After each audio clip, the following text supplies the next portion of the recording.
Let's recap the games from the 7 p.m. window. After the brutal loss to Notre Dame, losing by 30, they go on the road the following week and beat a top 20 team in Georgia Tech.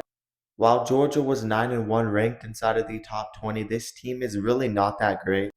The more you watch this team play and look at their schedule, they did not have any quality wins and they had a lot of close games. Their defense was very fraudulent.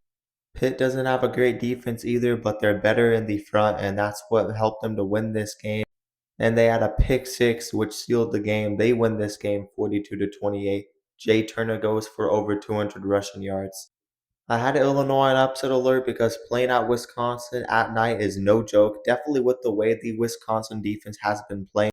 And I've said it all season, yes, Illinois is a good team, but they are also very fraudulent at the line of scrimmage, and they've shown it this season. They lost to Washington on the road.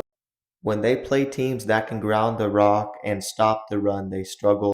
And when you can't control the line of scrimmage in the Big Ten, there's going to be a concern, and Illinois does lose this game. Their leading rusher was Luke Altmaier with 20 rushing yards. Wisconsin dominated them in this game, as this game was won on the ground with that Wisconsin rushing attack. Despite the bad season for Wisconsin, they did have a brutal schedule, but they are finding something late this season with a couple of home wins over Washington and Illinois. So give Wisconsin some credit. They're not great, but they might have a culture, and maybe they're building something for the future with Luke Fickell because he is returning. Tennessee controlled this game from start to finish. They held the ball for a majority of the game, and Florida could not get anything going.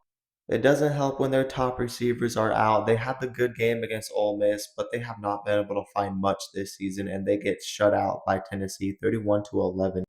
Tennessee grounded the rock in this game and wore down Florida in the trenches.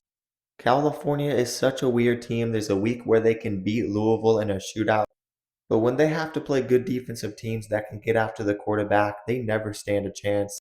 Stanford didn't really have to do anything offensively other than run the ball with Micah Ford.